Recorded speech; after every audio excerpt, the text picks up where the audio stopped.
Hello students, today we are going to talk about infectious and non-infectious disease or causes of that disease, right?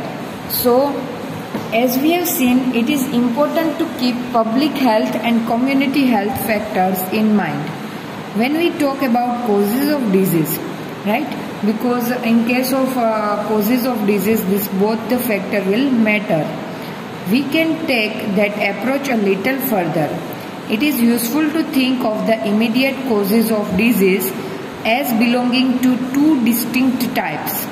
One group causes it is the infectious agents, mostly microbes or microorganisms.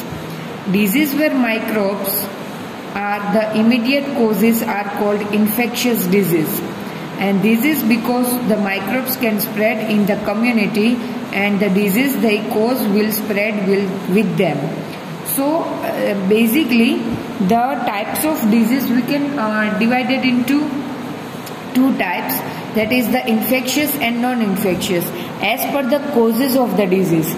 So for example, if the disease has been caused by microbes or microorganisms, then we can consider that kind of disease as infectious, because the microbes and microorganisms can spread in the community, and that is the reason it will also spread with the disease. So it can be considered as the infectious disease.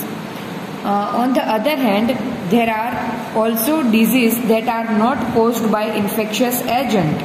Their cause vary, but they are not external causes like microbes that can spread in the community. Instead, these are mostly internal or non-infectious causes, right? So some of the diseases which are not spread through the infectious agent and which we are calling it the non-infectious causes. For example, some cancers are caused by genetic abnormalities. High blood pressure can be caused by excessive weight or lack of exercise. You can think of many other diseases where immediate causes will not be infectious. So here we have taken the example of non-infectious disease and its causes.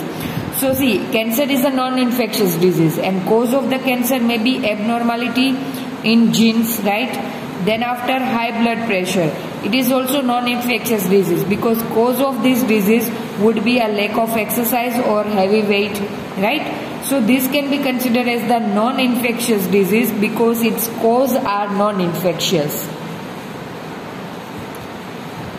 The ways in which disease spread and the ways in which they can be treated and prevented at the community level would be different for different disease.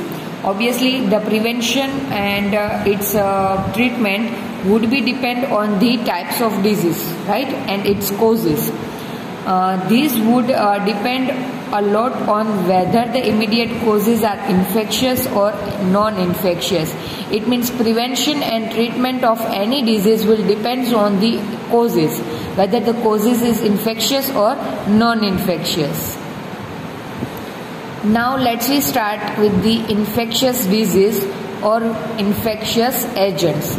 So the agent which spread over the community and spread the infectious disease, so that agents we are going to study. We have seen that the entire diversity seen in the living world can be classified into a few groups.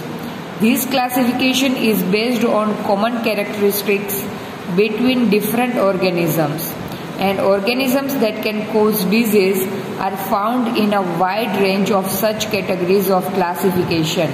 So basically in 8th standard science you have studied the classification of microorganisms. Then 5 types of classification you have studied. That is you have studied the fungi, algae, protozoan, virus, bacteria, right? Some of them are viruses, some of them are bacteria, some of them are fungi, some of them are single-celled animal like protozoans, and some diseases are also caused by multicellular organism. So as I told you that you have studied the classification of microorganisms like bacteria, fungi, viruses, protozoans, etc. Right? So protozoan can be considered as the single cell or unicellular organism, but rest of the microorganisms are multicellular, which are responsible for causing of the disease, such as worm of different kinds, right? Okay. Now here in your textbook you have provided a different kind of microorganisms responsible for the causes of the infectious disease, right? Like with the photograph you have given, like first picture showing the SARS virus, right? And it is a kind of infectious disease. Uski size वगैरह you have indicated over here. Then second picture indicating the Leishmania, which is a kind of protozoan. Then next figure indicating the picture of staphylococci. It is a kind of bacteria. Then here it is a trypanosoma. It is a kind of protozoan. And here there is a figure of adult roundworm, right? So here basically the different agents responsible for spreading of a different kind of disease you have mentioned over here. Now, common examples of disease caused by viruses are the common cold, influenza, dengue fever and AIDS. These are the disease caused by virus. Disease like typhoid, fever, cholera, tuberculosis and anthrax are caused by bacteria, and many common skin infections are caused by different kinds of fungi. And protozoan microbes cause many familiar diseases such as malaria and Kala Azar, etc. So which disease spread by which kind of microorganism you have mentioned over here? Remember, for this MCQ purpose, all of us have also come across intestinal worm infections. Sometimes we are having the intestinal infection which is caused by worms, as well as disease like elephantiasis caused by different species of worms. You might go through the figure or cases of elephantiasis. It's a kind of chronic disease, right, which is also caused by the worms. Why is it important that we think of these categories of infectious agents? The answer is that these categories are important factor in deciding what kind of treatment to use. Members of each one of these groups, viruses, bacteria and so on, have many biological characteristics in common.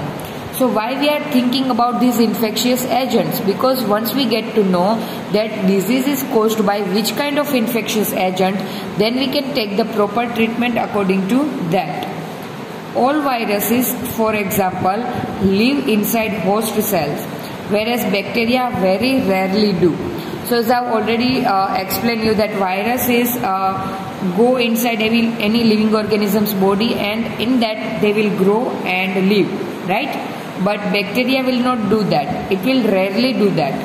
Viruses, bacteria and fungi multiply very quickly, while worms multiply very slowly in comparison, right? So here we can see the different characteristics of viruses, bacteria and fungi.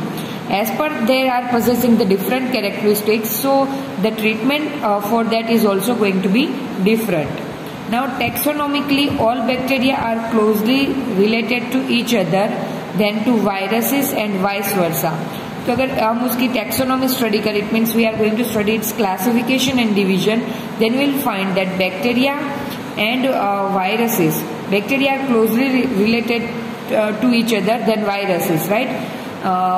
This means that many important life processes are similar in bacteria group but are not shared with the virus group. It means life processes of the bacteria may be similar, but it is different to that of virus group.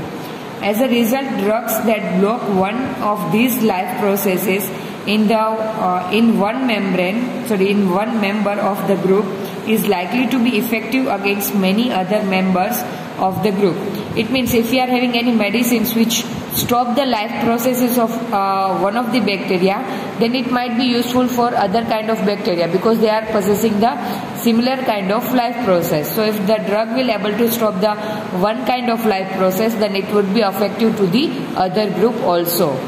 But the same drug will not work against a microbe belonging to a different group, right? So if we are having the medicine for bacteria, that will not affect it towards the virus because it's a kind of different group. Now as an example, let us take antibiotics. They commonly block biochemical pathways important for bacteria. It means for bacteria, the important biochemical pathway by which they can multiply or they can possess their life process. So that will be blocked by the antibiotics. Many bacteria, for example, make a cell wall to protect themselves, and the antibiotic, just like penicillin, blocks the bacterial process and that builds the cell wall. As a result, the growing bacteria become unable to make cell wall and they die easily. So basically, bacteria preparing cell wall around themselves to protect against the medicines like antibiotics. But the antibiotic will stop their biochemical pathway, or they stop their life process. So bacteria would not able to build the cell wall around it and they will die easily. Human cells don't make a cell wall anyway. So penicillin cannot have such an effect on us. Penicillin will have this effect on any bacteria that use such process for making cell walls, right? So see, basically our cells does not create the cell wall. So it's very easy for the penicillin type of antibiotic to destroy the biochemical pathway of the bacteria, because bacteria only will make the cell wall. Similarly, many antibiotics work against many species of bacteria rather than simply working against one, right? So antibiotics are useful for so many kind of bacteria together, but viruses do not use this pathway at all. It means the antibiotic is not useful for the viruses, and that is the reason why antibiotics do not work against the viral infections. So see, anyone when going to suffer from the viral infection, antibiotic will not affect for that patient. If we have a common cold, taking antibiotics does not reduce the severity of the duration of the disease. So see, during a common cold or cough, someone used to take the antibiotics, but they might does not know about it that antibiotic does not effective against the viral infection, and common cold is a kind of viral infection. So by taking antibiotic, it will not decrease the severity of that disease.